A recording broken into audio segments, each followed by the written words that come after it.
El lago es parte de nuestro existir. Para los abuelos es una generación de vida y cultura. Su espiritualidad es el lago. Sin el lago ellos no pueden vivir.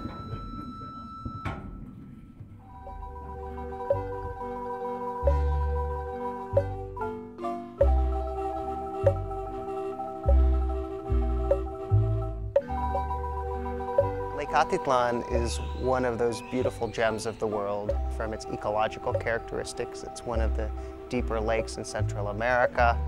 It's got a unique set of characteristics of the ecosystem about it because it's so deep, and it used to have remarkable clarity. There's a delicate balance, but there are a number of local indigenous people that have lived here for centuries and millennia. It was a nice, clear lake back in 1976, and the plankton, there was very little of it. The issues at Lake Atitlan are similar to issues that are facing lakes around the world. There's almost too much love that's coming to this lake by a lot of visitation, a lot of growth and development, and what happens by having kind of unrestricted and unregulated or checked growth is that you get lots of pollution into a lake. In this lake, everything that comes in, from sewage and from water running off from the watershed, tends to sit in the lake. It takes a long time for it to go out because the lake doesn't have an outflow. Uno se sintió afectado por ver que el lago ya no era como antes, ya no podíamos darle la misma utilidad que antes.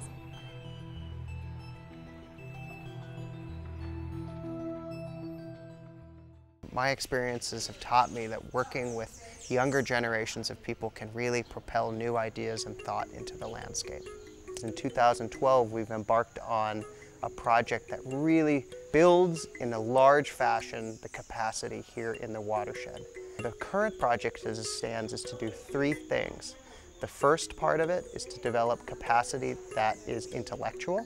It brings professors from within Guatemala and outside of Guatemala here to teach students about watershed management and ecology and lake process.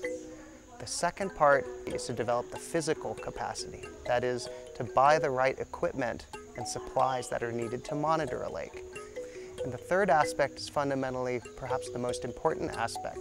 It's to start to develop the education and outreach potential that the institutions within the watershed have to outreach to community members to tell them about how lakes function and why the pollution might be causing the lake to go bad. Our goal with this project is to develop capacity across those different levels, from faculty to students to members of the community and agencies and NGO representatives. My name is Eliška Rejmánková. I am from Czech Republic. I was taking Spanish classes in San Pedro. I came again to visit. I noticed that the lake was not as nice as it used to be, as clean as it used to be. And so I started looking for people that may know something. From 2001 till 2004, I was visiting Lake Atitlan and taking samples and monitoring the lake. Eliška Rejmánková actually found my presentation online, so we started talking in 2007. I had to do something because my professional ecological self would not be able to sleep if I just felt like let other people take care of that. In 2008, we had a bloom of cyanobacteria. It became obvious for local people that something was going on. Obviously, it was something that was strikingly visible. You could see it from the satellite, from the air. People could see it on the ground, and it brought up a huge amount of publicity. The lake was dying. El lago está muriendo. Cyanobacteria in this case was just an indicator of what's happening with the lake.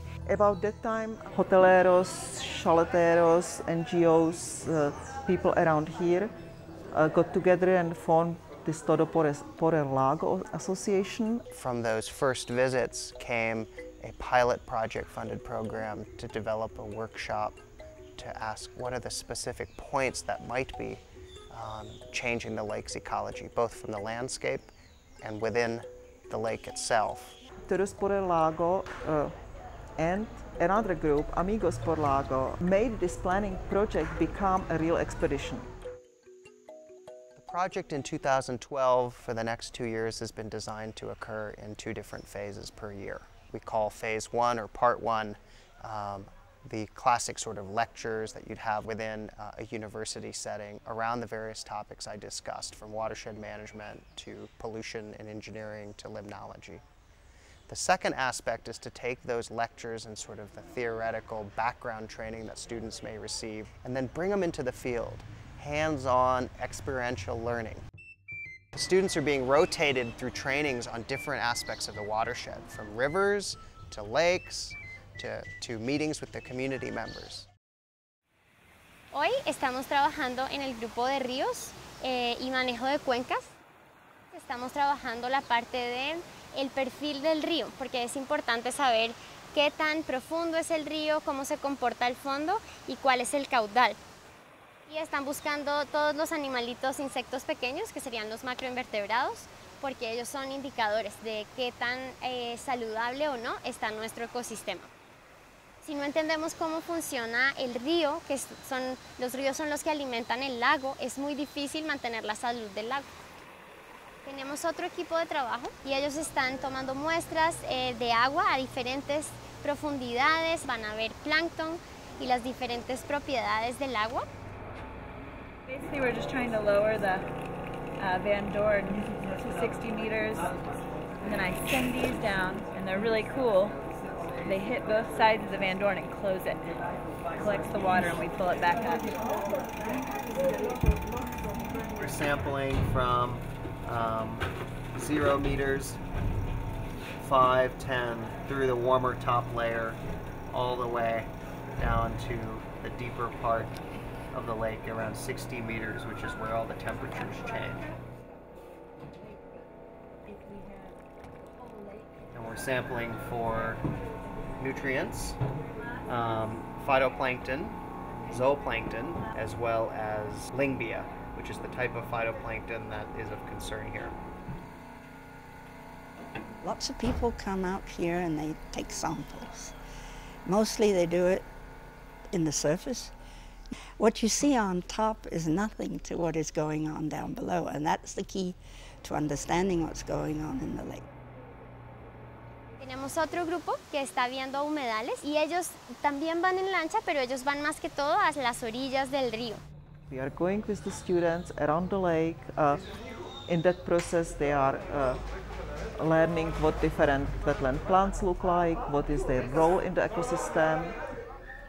And in addition to that, we have a little experiment on the top of the roof where we are actually testing the capability of these different wetland species to take up nutrients and potentially be used for treatment that different sources of polluted water that are coming to the lake.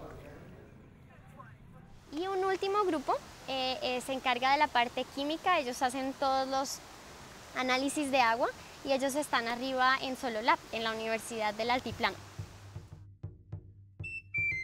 What's exciting about the project right now is you're seeing interactions across cultural scales and across scientific thought. And you're seeing true collaborations being formed. Toda la comunidad del lago de Atitlan es una comunidad muy especial. Hay varias culturas mayas y hay una gran cantidad de extranjeros.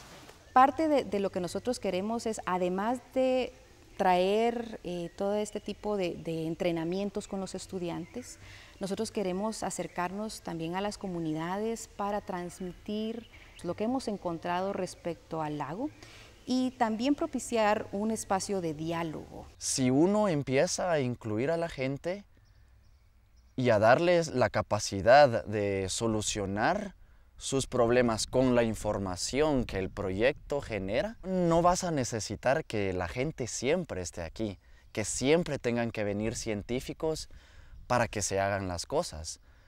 Va a haber un momento en el que la comunidad va a tomar las riendas de esto y solo va a utilizar la información que se genera para seguir el proyecto. Ellos mismos le van a dar continuidad al proyecto.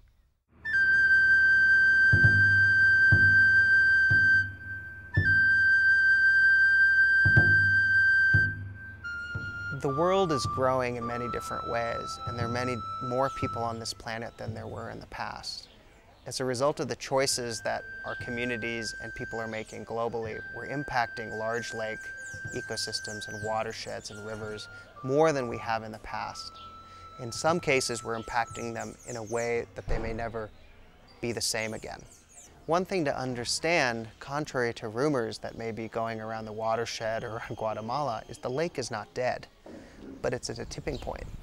The good news is people can do something now to save the lake if we can tackle the nutrient sources that are coming in and understand the lake process.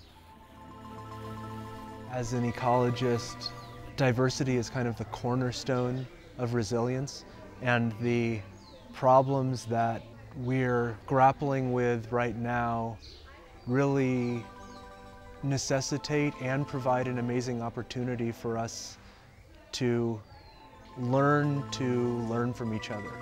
Hay una visión, una cosmovisión maya de cómo funciona todo el ecosistema. Para ellos el lago es un lugar sagrado. El hecho de que todos queramos salvar al lago, bien sea porque representa algo espiritual muy importante o porque es un sitio turístico lindo o desde la perspectiva científica porque es un sitio interesante de estudiar, creo que eso es suficiente para que estemos unidos en lo que queremos hacer por el ecosistema. Para que las generaciones futuras, nuestros hijos, puedan apreciar y admirar lo que nosotros rescatamos. Poder decirles a ellos, hijos, esto es nuestro.